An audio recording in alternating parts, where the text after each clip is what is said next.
Dito naman tayo sa mga negosyante natin, Diyos ko po. Oo, yung mga ano natin, negosyante natin, parang nababagalan na daw sila. Nababagalan daw sila sa ano ng Pilipinas, ha? Tugon ng gobyerno sa korupsyon. Paano kung hindi mababagalan sa tugon ng gobyerno sa korupsyon? Sila yung korupsyon. Sila mismo yung nangurakot. Oh. O paano matutugunan yung korupsyon kung nagnakaw sila 2025 budget, 2023, 2024, 2025, tatlong budget na, pati itong 2026, sigurado na nakawin nila yan. Ninakaw nila lahat ng budget during their administration, tapos ang sinisisi nila kabilang administrasyon. Tanga talaga di ba? Mapapaganon ka talaga Sige, pakinggan natin tong balitang ito ng TV5. Yan ang sagot ng palasyo sa payag ng mga business at labor groups kaugnay sa nila'y mabagal na aksyon ng gobyerno kontra korupsyon.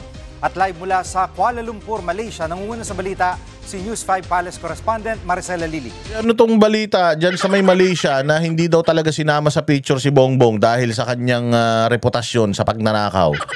Para may mga lumalabas na ganung balita sa Facebook, no? May mga nagsasabi, yung mga dati ding mga naka-attend na sa ganyan. At saka may nagsasabi daw na nung picturean daw, kaya wala siya, hindi talaga daw siya sinama. Andun lang daw siya sa gilid. Symbolic yung picture na yun At saka meron pang mga kumakalat na video na talagang hindi siya pinapansin ni Donald Trump. O dinadaan-daanan siya, parang talagang may ketong siya, tapos siya hindi siya makatingin. Kang ina, no, nakakahiya. Oo, sobrang nakakahiya etong etong presidente natin. Umaatin ka pa kasi sa ganyan. Alam mo na nga na sirang-sira na yung reputasyon mo sa buong mundo. Putang ina, mga pamilya kayo ng mga hayop, sindikato at mga magnanakaw. Umaatin-atin ka pa sa ganyan. Saan ka kumukuha ng tigas ng muka?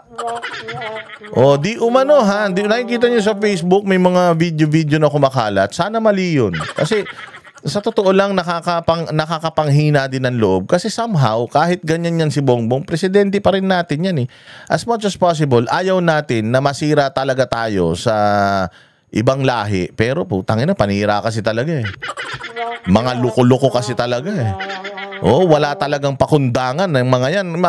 Alam na alam ng buong mundo talaga na itong mga Marcos na to, mga salot sa lipunan Bakit? Ang tatay, magnanakaw. Ang nanay, magnanakaw. Tapos ang anak, ganun din. Tax evader pa. Di umano. Tanginan yan. Anong sasabihin ng mga world leader? Maikipagkamay ka dyan, putanginan yan. Baka mahawa ka sa sa sakit niyan. Kapatid, ano ba ang tugon ng palasyo sa open letter ng mga business at labor groups? May open letter ang business at labor group at sinasabi, Bongbong, putang ina, ayusin mo naman. 3 taong ka na. Mag-4 na taong ka na, wala ka pang nagagawa. Ang budget ng Pilipinas noong panahon ng mga naunang presidente pa sa kanya, hanggang 3 trilyon lang, 3.6, ganyan. Tinaasan nila, ginawa na nilang 6-point-something trillion. So, dinagdagan ng 3 hanggang 4 na trilyon.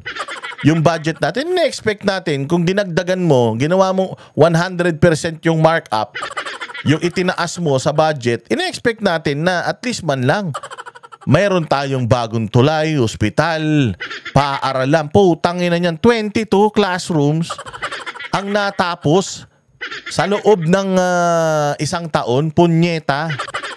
Hindi ba? Tapos ganun kalaki ang budget mo, tapos ang kapal ng mukha nito ni Claire Castro na sasabihin na ang laki ng utang nung panahon ni Duterte. Gaga.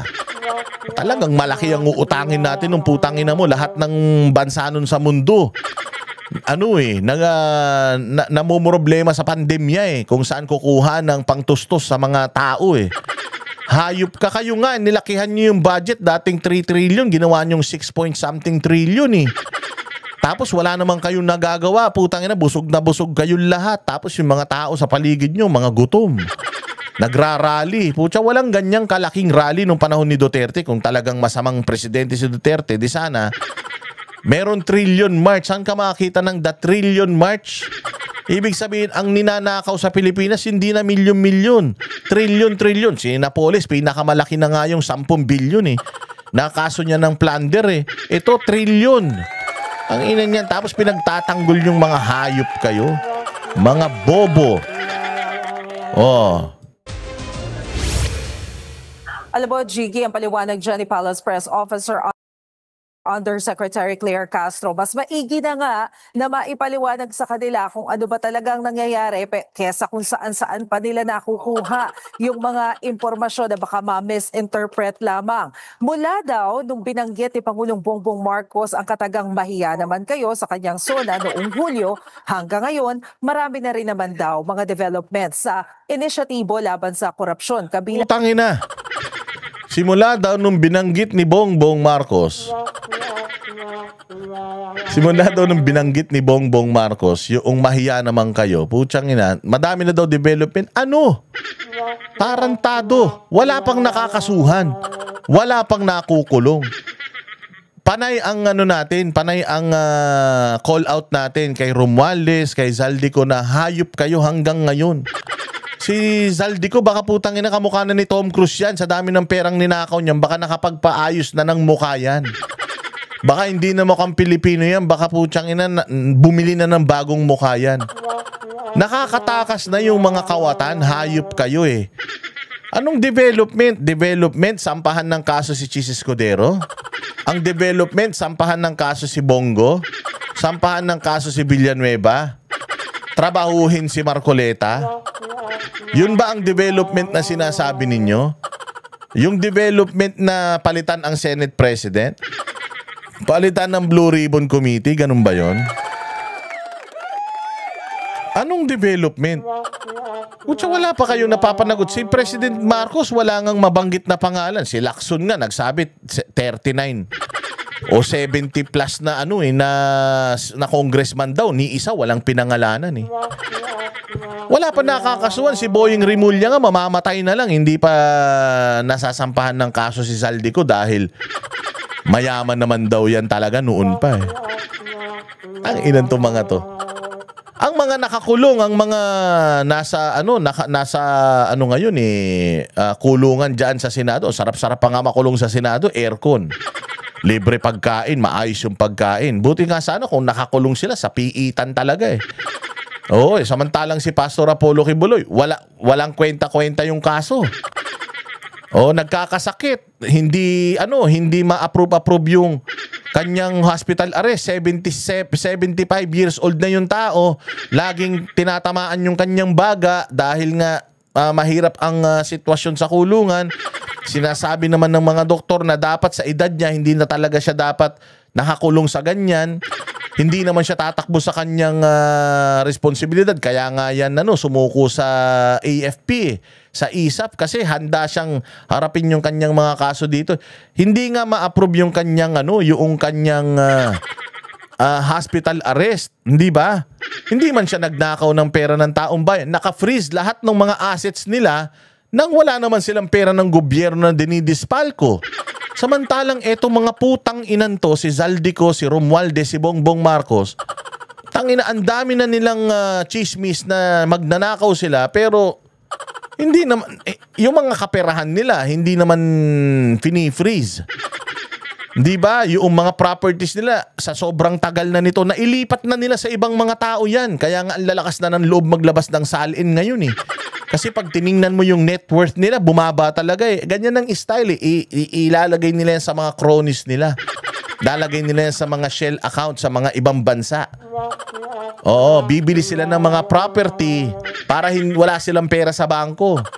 O, nakakapaghanda sila, nakakapagtago sila. Kaya nga nababagalan talaga ang mga Pilipino eh. Mantakin mo. Hanggang kailan tayo mag-aantay? 2.5 taon na lang na presidente si Bongbong. Wala nga nagawa yan ng 3.5 taon eh. Sa 2.5 taon pa kaya?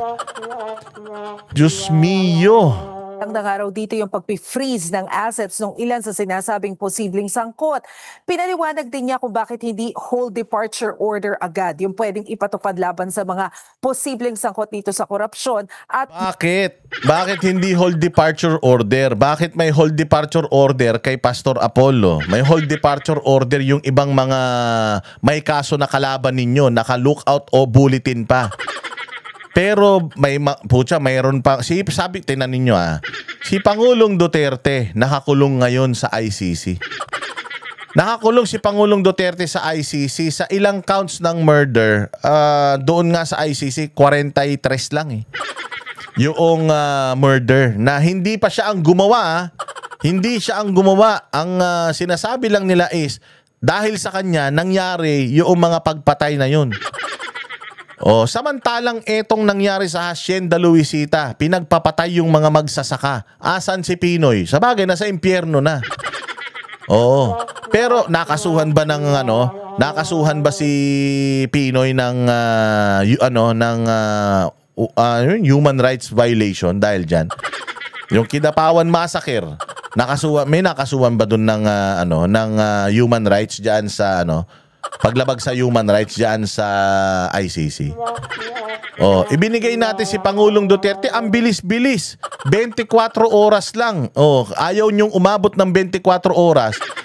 Kailangan maipadala niyo na siya kagad sa ICC. Kahit na hindi dumaan sa proseso, nagawa ninyo na ipiit si Pangulong Duterte doon. Samantalang etong mga nagnakaw ng trilyon-trilyon sa Pilipinas, hanggang ngayon hindi nyo mapanagot. Asan ang hustisya? Si Pangulong Duterte walang ninakaw sa Pilipino. Ang mga namatay noong panahon ng inaayos niya ang bansang Pilipinas, which is sinabi naman niya yan nung kampanya pa lang. Sabi niya nung kampanya, di ba, papatayin ko lahat ng kriminal. Be careful what you wish for. Gusto niyo akong tumakbo sigurado kayo uubusin ko lahat ng mga sisira sa bayan ko.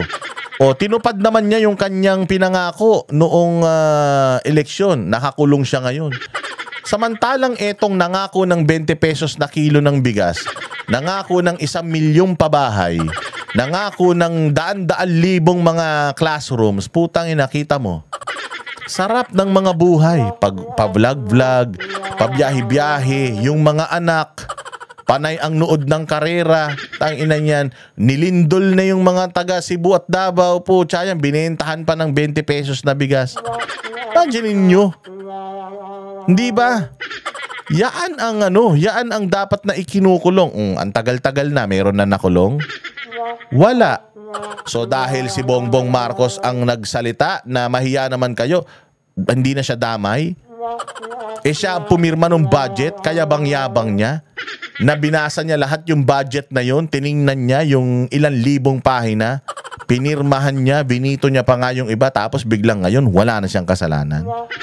Utangin nyo talaga, mga satanas kayo Lookout bulletin lamang. Sabi kasi ni Jose Castro, importante na korte ang magdesisyon kung mag-i-issue ng whole departure order dahil may batayan na sa pagsasampa ng kaso. Ang ginagawa lang naman daw nila ngayon ay sumusunod sila sa batas dahil ayaw naman nila na hindi masasabing sumunod sila sa tinatawag na due process. Ulul!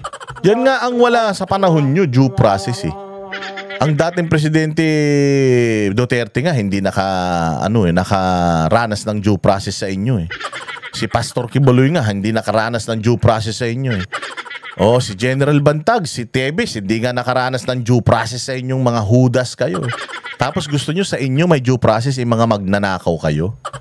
Ano yun, yung due process para sa mga kriminal? Naritong sinabi ni Jose Castro. Sa mga naiinit, ang pamahalaan po ay nasa tamang pagkilos na naaayon sa batas. Nagmamadali, yes, minamadali lahat, pero hindi natin mamamadali ang lahat, pero mag-violate tayo. Tanginan niya, ano yun? Nagmamadali, nagmamadali, pero hindi tayo pwedeng magmadali. Gago. Meron ba nagmamadali na hindi nagmamadali? Di ba? Gag Batas at ng human rights. So hintayin po natin dahil may naisa human rights talaga, no? Kailangan daw hindi ka magmadali dahil masasagasaan mo yung human rights. Putang ina nyo. Nakalimutan nyo ba ginawa nyo kay Pangulong Duterte na minadali nyo? Yung kanyang human rights, ninyo, violate nyo. Tapos ngayon gusto nyo kayo, yung human rights nyo hindi ma-violate. Talaga, sabi ko nga sa inyo ikaw Claire Castro, maaaring ngayon okay ka, pero putang ina mo, antayin mong karma mo. Antayin mo ang karma mo sa pagtatanggol mo sa mga hudas, kriminal at mga satanas sa gobyerno. Antayin mo karma mo. Putang ina mo ka. Handaan mo yan. kapag sinunog ka sa impyerno at tinira ka sa puwet ng mga kabayo doon, magsisisi kang panghabang panahon. Po, yun naman din po ang pangako ng ombudsman. Magkakaroon rin po ng mga preliminary investigation. At Maricel, inahamon ng ilang kongresista ang Pangulo na ilabas ang kanyang salin mismo. Anong reaksyon dito ng palasyo? Oh, bawal. Bawal. Ayaw. Diba? Transparency. Oh, sinabi ilabas yung salin. Putsang na. Anong sabi nung kanyang chief of staff na si Bersamin? Ay, bawal. Delikado. Di ba yabang-yabang ni Boying? O, tapos ngayon, yung mga kasamahan nila mismo umaaray. Teka, di pwede. Puta, mahuhuli tayo.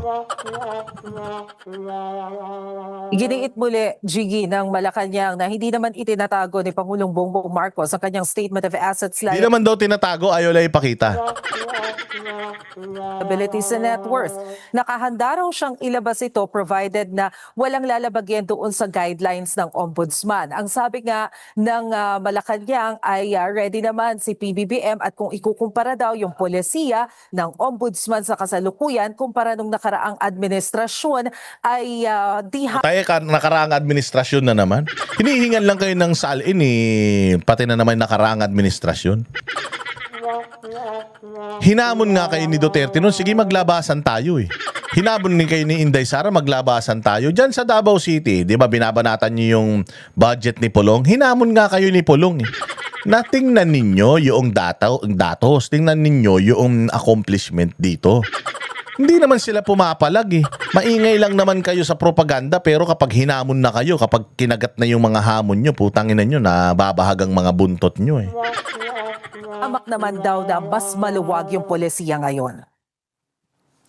At Maricel, sa ibang balita, may mga lumabas na ulat na walang Pangulo sa ASEAN-Japan Summit base sa mga litrato na kumalat din online. Hindi nga ba nakadalo rito ang Pangulo? Naputol kasi yung ating hybrid so hindi ko naririnig yung iyong tanong. Pero bibigyan na lamang kita ng impormasyon tungkol sa nangyari dito sa ASEAN. Kasi pangalawang araw nga ng ASEAN ngayon at kanina ay nakaharap ni Pangulong Bongbong Marcos si US President Donald Trump dito sa ASEAN-US Summit. Kahapon pala nangyari yan pero kanina lamang tayo nakakuha noong... Tignan mo, putsang Oh, nandiyan dyan siya sa may picture sa may United States Summit. Oo, pero wala siya doon sa Japan Summit. Bakit? Ayaw ng mga taga-Japan sa kanya. Dito mo makikita yung kinamayan ni Donald Trump lahat Hindi lang si Bongbong. Si Bongbong wala. Parang walang nakikitang ganyan. Putsang ina. Paano? Kahiya-hiya, di ba? Siyempre, alam ni Donald Trump yan. With all the intelligence, alam ni Donald Trump yung namatay doon sa Los Angeles na anak ng bilyonaryo dito sa Pilipinas. Yung namatay na yun. Na asawa ng staff ng misis niya. Entourage ng asawa niya namatay sa droga. Putang ina, hindi yan palalagpasin ni Donald Trump. Oo, maaaring... Kaya kang plastikin yan, pero putya kita mo, yung asawa niya hindi na bumabalik sa Amerika. Pag may mga, kahit saan magpunta yung, itong si BBM, nandoon yung asawa niya. Pero kita mo, pag sa Amerika nagpupunta, hindi sumasama. Mahirap na Baka putyang ina, ma-hold departure area na siya dun hindi, mahirap lusutan yung mga iskandalo ninyo. Putya, iskandalo sa droga, pagnanakaw. Tangina, lahat ng iskandalo, kinuha nyo na. Yan ang legacy nyo. Yung napakaraming iskandalo, yan ang legacy nyo. Kopya ng intervention speech ni Pangulong Marcos. At dito, binigyang diin ni Pangulong Marcos yung kanyang pagkadismaya dahil doon sa kaliwat kanang nangyayari pa rin ang mga insidente sa West Philippine Sea. Ang sabi ni Pangulong Bongbong Marcos, malinaw na itong nangyayari. Anong sinabi ni Donald Trump? Nung nagsumbong ito si BBM, putang nang yabang-yabang mo, sumbongero ka naman pala. Hindi mo naman pala kaya yung sarili mo. Bakit ka magsusumbong dyan?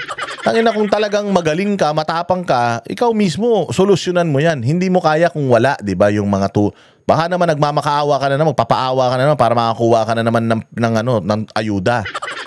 Oo, saan nyo ba dinadala yung ayuda? Sinabi nyo nun, daming pledges Bilyong-bilyong na pledges. Bakit wala? Hindi naman nararamdaman ng mga Pilipino. Yung mga pledge, ano yan? Binubulsan nyo ba yung mga pledge na yan?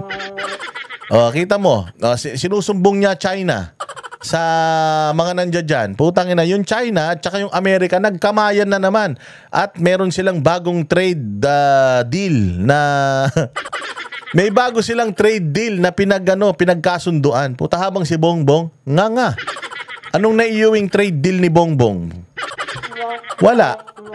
Oh, yung sinusumbong niya na China dito, meron akong nakitang isang post sa social media na bagong trade deal nilagdaan ng China at ng US. Putanginan yan. Ay, naku Bongbong, kung ako sa'yo, sabi ko sa'yo, kung ako sa'yo, matulog ka na lang eh. Gumising ka na lang sa 2028. Oo, sabi ko nga, kung yung taong grasa dyan sa kalsada sa ilalim ng tulay, baka mas magaling pa rito kay Bongbong pag ginawa mong presidente. Si Bongbong wala talagang silbi. Oo, para lang siyang manika.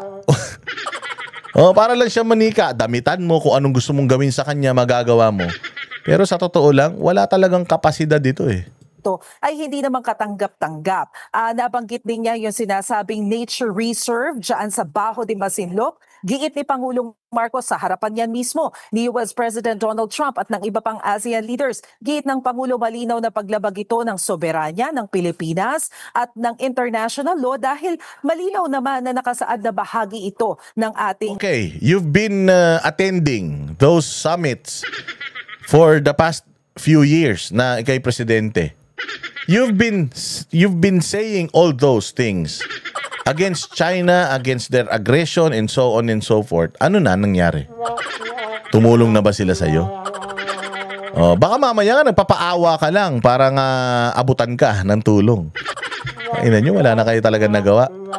Hanggang ngayon, 2.5, 3.5 years after, ganun pa rin. Yan pa rin ang iniiyak mo dyan. Ang tanong, seryoso ba sila sa'yo? Ang tanong, pinakikinggan ka ba nila? Una sa lahat, feeling mo kasi ikaw lang ang biktima eh. Ang daming nag-aaway-away dyan sa karagatan na yan. Bakit kasi nagpo-focus ka dyan sa karagatan na yan? Samantalang yung problema dito sa loob mo mismo, okay man yan, atin yan eh. Okay lang yan, magreklamo tayo dyan, okay lang yan, i-assert natin yung ating soberanya dyan. Pero putang ina, siguro mas maganda, focus ka muna dito sa problema mo sa loob. Pinoproblema mo yung problemang pangkaragatan, yung pangkalupaan, hindi mo pa nga naaayos yung problema eh. Sa bagay, hindi mo pwedeng ayusin yung problema kung ikaw mismo yung problema. Kung ang problema yung salot yung pamilya, talagang mahirap ayusin yan.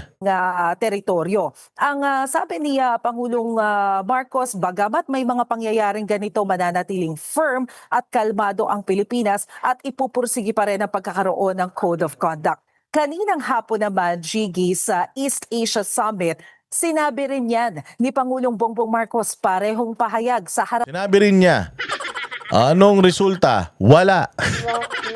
Inang yan. Sino maniniwala sa ganyang presidente? Sino maniniwala sa presidente na uutal-utal, ngingiwi-ngiwi? Sino maniniwala sa presidente na anak ng magnanakaw? Sino maniniwala sa presidente na sa 3 taon niya wala pang big ticket project?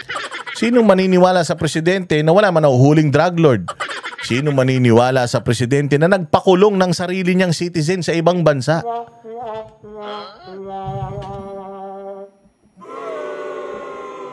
Diba? Walang iya talaga naman.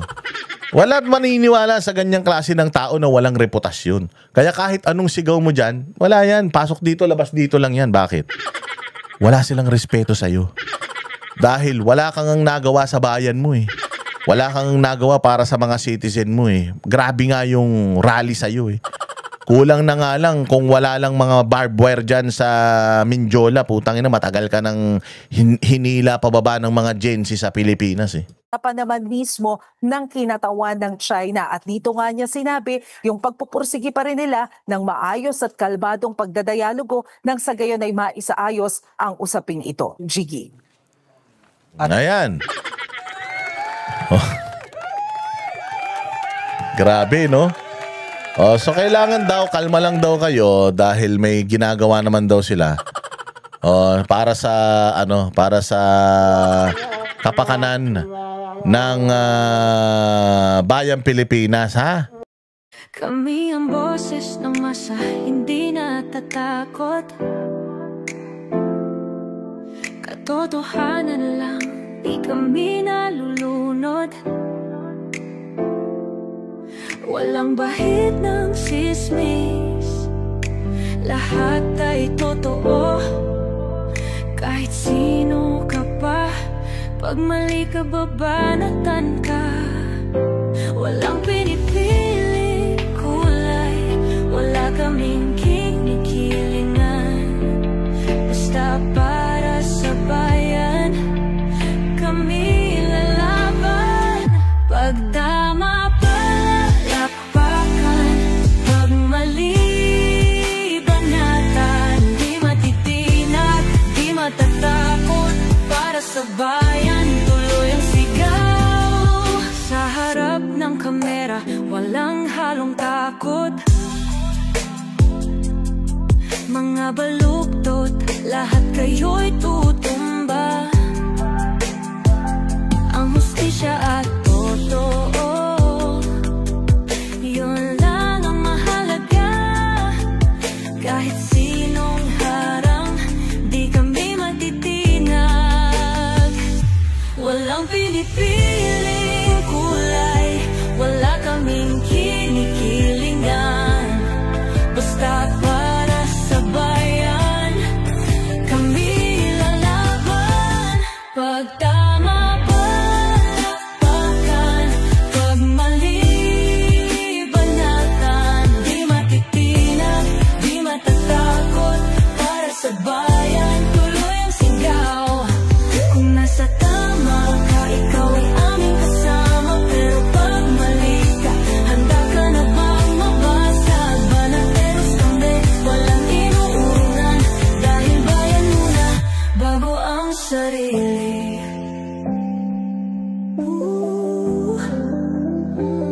Bago ang sarili.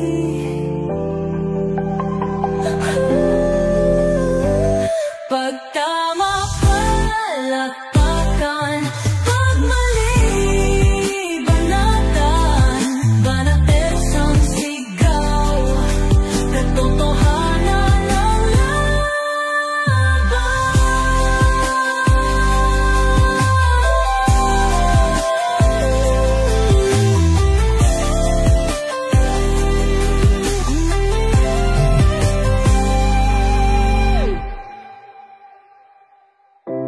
Sa harap